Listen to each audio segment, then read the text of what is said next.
A reporter once said, reporting the truth includes sharing our own. And today, News Center 7's John Bedell is sharing his truth. For the first time, he's opening up about a personal journey about his health. He hopes his story will help families who face a similar road ahead.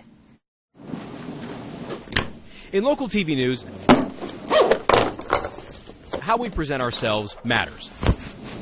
A bright tie, hair, makeup, a crisp blazer, all for a sharp image. But I'm opening up about something you probably don't see. I have Tourette's syndrome. It's taken a lot for me to say that out loud and publicly. Frankly, I've never really liked talking about my Tourette's. It brings up uncomfortable conversations and questions and unfortunate jokes. But that all changed just a few weeks before Christmas when one of my favorite reporters, David Begnaud at CBS, did a story opening up about his journey with Tourette's. We talked about that in a one-on-one interview. And all I wanted to do was help other people. I mean, who else wants to talk about why you walk around looking a little silly? Why you know, twitch your head or twitch your tongue? I mean, you know, it's not your most attractive attribute, so to speak, but it's a special attribute. You know why? Because it makes me and whoever's watching this relate. Brett Tibbetts and Alex Bryant can relate. They have Tourette's. Their journey's been tough at times. Probably a couple jokes, I want to say junior high time, you know, where people were thinking like, oh, so you're the kid that's going to blurt out cuss words. So when I was in second grade, there were a lot of kids that prevented me from having a lot of friends because they were really scared. But they've overcome and are thriving. Tourette's isn't a limitation, it's a launching pad. Both are talented musicians, Alex on drums, Brett on guitar. I see myself in Brett and Alex. My tics started in first grade. By fourth grade, I was worried. You came to me and said that, you know, Mom, it was starting to bother you. Why is this happening?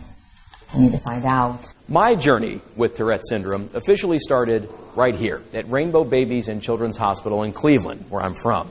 We came here for this story to reconnect with the pediatric neurologist who diagnosed me 21 years ago this summer. Good to see you. Good to see you. Dr. Max Wisnitzer was the first person to tell me my tics were caused by Tourette's syndrome. It's a chronic tic disorder with a genetic component and no known cause. There's not one specific gene that we can say, this is a Tourette's gene. It's thought to be combinations. But what's thought to be at the bottom line is a control system that is in place in the brain. Tics are random, uncontrolled movements and vocalizations. Noises such as throat clearing, sniffing, and snorting, or motor activities such as eye blinking, head shaking or movements, shoulder shrugs. Tics are not seizures, and we don't all shout obscenities. In fact, less than 10% of people with Tourette's do. And that's what most people believe, which is really a myth. That's the exception to the rule. Tics get worse with stress or excitement and less severe with age. Medication can help, but I've never taken any. My eyebrows frown and jump, my eyes close and dart around. I have head nodding and vocal tics, too.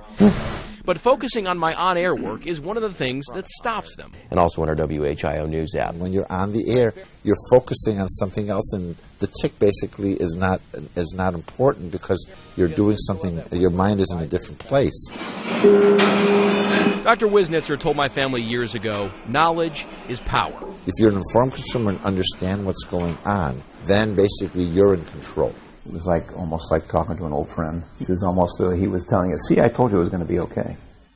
He's going to turn out all right. Sure enough, he was right 21 years later. Remember how I said I see myself in Brett and Alex? Just listen to what Brett's mom and my mom said. It's a part of you. It doesn't define you.